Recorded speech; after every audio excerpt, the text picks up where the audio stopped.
Terima kasih banyak Pak Jasman. Kalau gitu kita langsung ke Pak Andani untuk menjemput isu yang disampaikan oleh Pak Jasman tadi tentang bagaimana kerjasama Pemda dengan Lab Unan saat ini, dan kemudian mungkin juga kalau sudah ada hasil dari pemantauan di Unan misalnya terkait dampak dari pemberlakuan PSBB ini, apakah memang terjadi penurunan kasus yang signifikan atau tidak, dan apa hal-hal baru yang ada di dalam kebijakan kerjasama dengan pemerintah antara pemerintah dengan Unan saat ini. Silakan Pak Andani. Baik, terima kasih. Bismillahirrahmanirrahim. Assalamualaikum warahmatullahi wabarakatuh. Pertama, terima kasih kepada moderator atas waktu yang diberikan kepada saya. Kemudian yang saya hormati Pak Jasman, Mas Pemprov, kemudian Pak Depriman, kemudian Pak Firdaus, ya, Pak Reddy, dan hadirin ya yang hadir pada webinar kita malam ini. Ini webinar maraton, saya pikir dari kemarin, dari pagi tadi full, ya. Besok lanjutkan lagi full juga. Tapi bagi saya intinya sederhana saja. Bagaimana kita bisa memberikan informasi kepada masyarakat. Karena terus terang saya katakan, masalah utama COVID ini sepertinya adalah kita gagal memberikan pemahaman kepada masyarakat, kepada pemerintah, kepada petugas-petugas kita yang ada di lapangan, termasuk kepada tenaga kesehatan kita. Ini yang saya lihat, yang nampak ya, ada yang gagal kita memberikan informasi. Coba lihat sekarang, begitu diketahui orang COVID positif, langsung isunya bersebar macam-macam. Ada yang dia meninggal, ada apa, rumahnya langsung dihambat, orang mengantar makanan ke rumah tidak bisa, belum tentu dia positif. Hanya ada satu anggota keluarganya yang positif, langsung seperti itu. Artinya apa? Pemahaman kita terhadap COVID masih rendah. Itu di sisi masyarakat. Bagaimana dengan petugas? Petugas juga masih bingung. Istilah-istilah yang kita gunakan banyak sekali. Kita menggunakan istilah OTG, ODP, dan sebagainya. Saya tanya, ada pertanyaan sama saya, berapa angka kematian OTG? OTG aja orang tanpa gejala, saya bilang. Gimana ngitung kematiannya? Kecuali OTG ditabrak mobil lah, mungkin. Tapi yang jelas, tidak ada OTG yang meninggal. Nah, istilah-istilah seperti itu juga bikin rancu. Bagaimana dengan ODP? Bagaimana dengan OTG? Berapa OTG kita sebenarnya? Angka OTG itu tidak perlu dicantumkan. Kenapa tidak perlu? Tidak ada gunanya gitu. Karena semua orang di Jakarta itu udah OTG semua. Semua orang di daerah itu udah OTG semua. Sudah ada riwayat kontaknya, tapi tidak tahu kita dia kontak atau tidak. Jadi angka-angka seperti itu menurut saya tidak ada nilainya gitu. Yang paling bernilai bagi kita adalah berapa angka COVID kita yang asimptomatik tanpa gejala. Berapa angka COVID kita yang punya gejalanya ringan. Berapa yang gejalanya sedang, berat, atau sangat berat. Ini yang penting bagi kita. Sebenarnya angka-angka itu yang penting. PDP, apa itu istilah PDP? Berapa lama orang jadi PDP? Kalau di Sumatera Barat kita sudah patok bahwa PDP itu umurnya hanya 4 hari.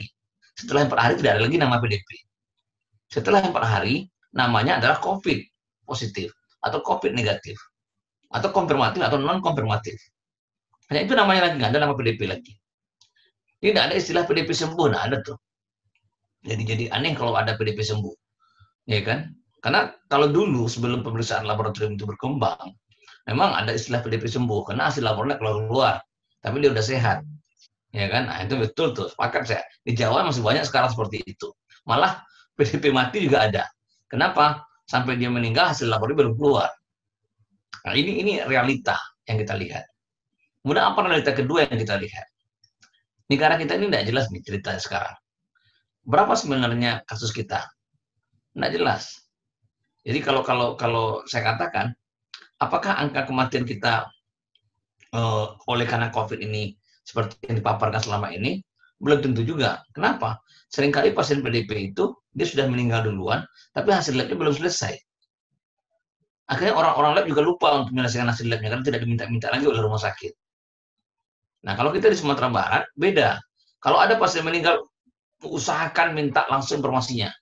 Jadi kalau pasien itu datangnya sore hari, kita usahakan harus juga terperiksa. Jadi kita dahulukan dia supaya tahu hasilnya cepat. Jadi keluarga pasien bisa menunggu. Nah, ini yang kita harapkan. Jadi jelas negatif atau positif. Kalau negatif, ya kita tangani seperti pasien biasa. Kalau positif itu kita tangani sebagai pasien COVID. Nah, ini yang harus kita pahami. Terus terang saya katakan bahwa ini adalah pola-pola yang bagus selama kita laksanakan di Sumatera Barat. Kemudian yang ketiga juga yang menarik di sini adalah pola kondisi yang ada, artinya pola kasus. Kita bisa melihat secara nasional, 75% orang-orang yang positif itu adalah orang-orang PDP. Artinya orang-orang yang berasal dari PDP, orang-orang yang dirawat dengan kondisi pasien yang berat. Itu 75%. Saya belum lihat angka sore tadi, biasanya di kompas.com itu ada angkanya situ. Sekian persen adalah orang dirawat. Nah, orang dirawat pasti PDP. Kalau ODP nggak ada dirawat, OTG nggak ada dirawat. Itu benar-benar tempat rumah sakit kalau harus merawat mereka. Karena tidak ada gejala atau gejalanya ringan. Biasanya indikator kita di rumah sakit jelas. Pasien dengan gambaran pneumonia, sesak nafas, kelainan proses parunya ada kelainan, kemudian keseimbangan dalam hematologinya sudah terlihat, maka pasien dimasukkan ke dalam kategori PDP untuk dirawat. Nah, ini yang kita lihat selama ini. Kemudian, tadi saya lupa tadi sedikit lagi berkaitan dengan bagaimana kita memberikan promosi terhadap masyarakat. Tadi udah jelas, masyarakat tidak tahu. Petugas kita tidak tahu juga bagaimana tenaga kesehatan kita. Ini juga masalah. Tenaga kesehatan kita juga tidak tahu ternyata mengenai COVID ini. Apa tandanya mereka tidak tahu? Mereka berpikir kalau menangani COVID ini sudah menyangkut hidup mati. Mereka berpikir kalau mereka tangani COVID itu sudah menyangkut hidup mereka, sudah menyangkut mati mereka. Karena saking seriusnya masalahnya. Nah, ini juga jadi problem menarik ya. Sehingga apa akibatnya? Akibatnya adalah profesionalisme kerja itu menurun. Nah, ini yang terjadi. Nah, saya selalu berpikir apa yang terjadi sebenarnya di rumah sakit itu. Udahlah pakai APD level 3 dan sebagainya, tapi masih juga takut menangani pasien. Nah, ini satu pembelajaran bagi kita bersama mengenai kondisi-kondisi yang berkembang. Saya ilustrasikan contoh. Kalau ada pasien gawat, kondisinya kritis, dia harus dioperasi, ya kan? Kemudian kita tidak tahu dia PDP atau tidak tahu dia COVID atau tidak. Apakah kita harus memberikan pertolongan pada pasien ini? Kalau kita umurnya masih di bawah 40, saya katakan bantu aja. Paling-paling kita terinfeksi. Paling-paling kalau dia COVID, kalau enggak ya enggak apa-apa. Tapi cara pikir kita seperti itu. Kenapa? Kalaupun kita terinfeksi, kita tidak akan mati, insya Allah. Cara pikir kita harus jelas gitu kan. Saya contohkan gini. Berapa orang petugas rumah sakit Padang Panjang yang terinfeksi? Tidak satu pun yang meninggal. Tidak satu pun yang kondisinya berat. Tidak satu pun yang kondisinya sedang. Semuanya ringan dan tanpa gejala. Nah, sekarang sebagian sudah sembuh. Ya kan? Data itu memperlihatkan pada kita bahwa tidak ada yang perlu takutkan dari COVID. Yang jadi masalah di COVID ini adalah stigma, itu yang berat. Fobia, itu menjadi masalah. Semua orang takut tidak menentu. Saya rasa alhamdulillah kita di laboratorium itu sudah buktikan kita tidak takut. Makanya grup kita di laboratorium namanya Corona Hunter. Jadi kita tidak takut sama sekali kita mencari virus corona. Bukan kita sombong, tidak. Tapi kita memberikan pemahaman kepada staf kita bahwa corona itu tidak masalah. Sepanjang kita menjaganya baik-baik. Tidak ada masalah sama sekali. Nah, artinya dengan cara seperti ini, anggota juga bekerja semangat. Bapak Ibu semua yang saya hormati, coba kita bayangkan, dulu saya pertama lab itu kita buka, saya katakan bahwa kapasitas lab itu secara optimal hanya 200 sampel per hari. Kemudian, sampelnya jadi maksimal 300. Tapi dalam prosesnya kita bisa menyelesaikan 300. Bahkan beberapa hari terakhir, kita sudah menyelesaikan 700 sampai 800 sampel per hari. Dengan masa kerja 22 jam. Tidak ada lagi orang lab kerja 22 jam. Tapi kita kerja 22 jam. Dari jam setengah 6 subuh sampai jam setengah 4 subuh. Itu jam kerja kita. Itu cukup panjang ya, dengan 3 kali turnover-nya, 3 kali bergantiannya. Tapi artinya kita bisa bekerja dengan baik. Mereka tidak takut sama sekali. Mereka motivasi, mereka militan, ya mereka punya semangat. Nah, ini harus kita bangun. Kenapa kami semangat untuk bekerja di lab itu? Kenapa mereka semangat untuk bekerja di lab itu? Karena misi kita sebenarnya adalah bukan untuk mendeteksi positif atau negatif. Bukan itu. Misi kita di lab itu adalah bagaimana dari lab itu kita bisa memberikan warna untuk menyelamatkan Sumatera Barat. Itu misi kami waktu itu. Saya sampaikan seperti itu. Saya ingin Sumatera Barat itu punya pola yang berbeda dengan tempat lain. Maka begitu kasus positif muncul, saya akan hubungi semua kepala dinas yang terkait. Saya bilang, karena umumnya saya kenal dengan kepala dinasnya, saya bilang, tolong dilakukan tracing habis-habisan. Seperti Padang Panjang, saya sampaikan ke mereka, tolong tracing, kalau perlu 400-500 kasus kirim, tidak masalah. Artinya berapa sampel pun dikirim tidak masalah. Asal itu jelas ada hubungannya gitu. Dan dari tracing itu kita menemukanlah sekitar 10 kasus lagi. Nah, itu cukup bagus dan menarik.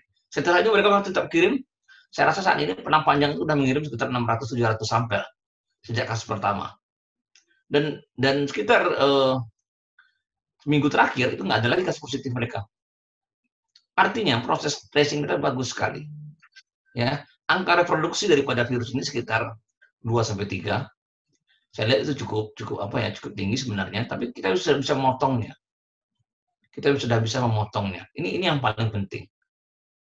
Saya hanya berpikiran bahwa sepertinya pola kita menangani virus itu mengembangkan konsep hair protective. Itu dengan cara memutus rantai penularan. Dengan cara memutus rantai penularan. Itu sudah memperlihatkan pola yang menarik. Sekarang Bapak Ibu sekalian, coba lihat. Setelah kasus kita 32, angka 20-an, dan seterusnya, kemarin angka kita jadi 3. Dari 700 pasien yang saya periksa, hanya 3 yang positif. Ya kan? Hanya 3 yang positif. Hari ini juga tidak banyak yang positif. Kelompok grup pasaraya itu sudah mulai kurang positifnya. Padahal sampelnya banyak sekali. Rata-rata kita periksa 700 sampel. Nah, ini hal yang menggembirakan menurut saya. Saya hanya mengharap begini. Apa indikator saya mengatakan bahwa kita sudah menuju ke arah yang lebih baik? Indikator pertama adalah tidak banyak klaster-klaster berkembang. Yang berkembang. Jadi dari satu klaster itu menjadi banyak, menjadi puluhan positif seperti pasaraya tidak banyak. Yang kedua, hampir tidak ada lagi atau tidak banyak kasus-kasus COVID positif dari pasien yang dirawat di rumah sakit. Nah, itu indikator kedua. Kita lihat tidak banyak di Sumatera Barat. Jadi umumnya rumah sakit itu punya pasien COVID, ya, punya pasien, tapi sangat sedikit yang pasien-pasien PDP yang banyak, tapi sangat sedikit yang merupakan pasien COVID. Jadi kalau saya katakan PDP-nya, PDP-nya, begitu dia diperiksa ternyata hasilnya negatif, sehingga harus dipulangkan atau dikembalikan ke ruang biasa, bukan COVID. Nah, ini kita lihat di logika kita, di cara berpikir kita. Kemudian juga, ya, tingkat reproduksinya juga kecil sekarang. Sekarang sudah sekitar 1, sekian lah, 1,4 kalau saya salah. Sudah mulai kecil angka reproduksinya. Dan itu sudah cukup bagus bagi kita. Kalau menurut saya sih sudah cukup bagus itu. Nah, ini adalah hal-hal yang menarik ya, yang kita temukan di lapangan. Nah, saya sempat berpikiran, tadi saya sudah bicara dengan Kepala Dinas Kesehatan Kota Padang. Saya bilang gini, sekarang udah pasaraya sudah mulai memperlihatkan tanda-tanda penurunan. Tapi hati-hati, kenapa? Kalau kita fokus pada generasi kedua, atau generasi ketiga, mungkin kita masuk generasi keempat. Coba kita lihat lagi area generasi keempatnya. Apa yang terjadi di situ sebenarnya? Generasi penularannya maksud saya. Nah, ternyata kita akan mencoba besok melakukan survei di pasaraya.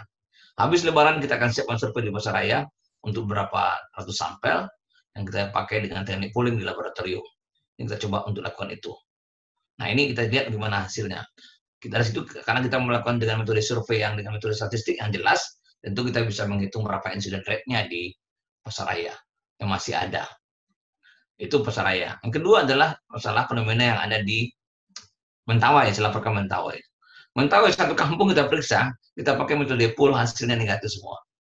Satu dusun, semuanya negatif. Kemudian di Solo Selatan juga hasilnya semua negatif. Ya, tapi ingat ya, pada Solo Selatan kita tidak menggunakan metode statistik, kita hanya menggunakan berdasarkan kepada kelompok yang berisiko tinggi. Di Sawalunto, mungkin sekitar hari Senin atau Minggu, Senin kita akan mulai pengumpulan sampel untuk Sawalunto. Kita rancang sekitar 1.600 ya, itu angka yang cukup bagus. Waktu itu kita dengan teman-teman menghitung berapa sampel size yang cocok ya. Itu hasilnya itu akan memberikan gambaran yang menarik nanti. Kenapa? Kita akan melakukan sampling, ya. Kita melakukan sampling sesuai dengan standar WHO. Tadi Prof. Rizanda sudah bantu untuk proses itu. Kemudian kita akan bawa ke lab dan di lab kita lakukan full test. Jadi full test itu bukan tes epidemiologi, tapi adalah tes laboratorium untuk mencari objek yang terinfeksi dari populasi yang sedikit angka positifnya. Nah, jadi kita lakukan full test, Kita sudah optimasi sampai dengan 500 sampel. Nah, kita akan lihat nanti. Saya bilang sama Pak Gubernur, kalau misalnya angka positifnya kecil sekali, insidennya kecil sekali, saya berasumsi kita mungkin ada masalah ya kita melepaskan sawah lunto itu untuk sholat Idul Fitri ya. Itu ya, pikiran saya seperti itu. Karena terus terang saya katakan membangun lab itu lebih berpikir ke arah situ. Bagaimana kita membantu teman-teman di rumah sakit sehingga mereka tidak pusing dalam diagnostik. Bagaimana kita membantu masyarakat ini supaya pemerintah juga tidak pusing menghadapi mereka. Nah, salah satu fungsi kami yang lain adalah bagaimana kita membantu mencegah terjadinya erupsi. Fase erupsi.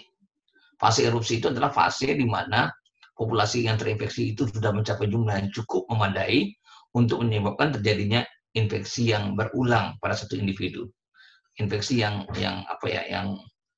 simultan pada satu individu, sehingga viral load individu ini akan meningkat, yang pada akhirnya severity-nya akan meningkat. Kasus-kasus ini ditemukan di Amerika, sudah hampir selesai, di Italia, di Spanyol juga sudah hampir selesai, di Rusia dan UK. Nah, ini adalah pola-pola yang harus kita cegah. Kenapa kita cegah? Karena kita tidak siap, kita tidak sanggup untuk menghadapi itu. Nah, ini adalah masalah-masalah yang kita temukan di lapangan selama ini. Nah, ini harapan saya adalah bagaimana kita secara masif. Terakhir yang kita harapkan adalah pemeriksaan masif. Saya melihat begini, ada korelasi yang sangat jelas antara pemeriksaan laboratorium dengan keberhasilan penanganan COVID-19. Korea Selatan angkanya adalah 1,2, Singapura lebih tinggi lagi, ya. Beberapa negara-negara lain sudah angkanya tinggi-tinggi. Nah, keseimbangan antara jumlah yang diperiksa ini akan sangat bagus sekali dalam mengurangi risiko akibat COVID-19 ini. Melalui apa pengaruh itu terjadi? Nah, pengaruh itu terjadi jelas melalui pemutusan rantai penularan. Karena makin banyak kita periksa, kita akan banyak tahu orang yang positif. Dan orang-orang ini kemudian kita isolasi. Ya kan? Kita isolasi. Jadi prinsipnya sebenarnya adalah isolasi untuk memutuskan rantai penularan. Saya lagi mentargetkan nih pemeriksaan kita adalah 1.500 sampel per hari. Target saya, optimis saya. Kalau itu bisa kita lakukan, wah itu luar biasa sekali. Bagi Bapak Ibu juga yang saya hormati, untuk lebaran ini sepertinya kami akan lebaran di lab.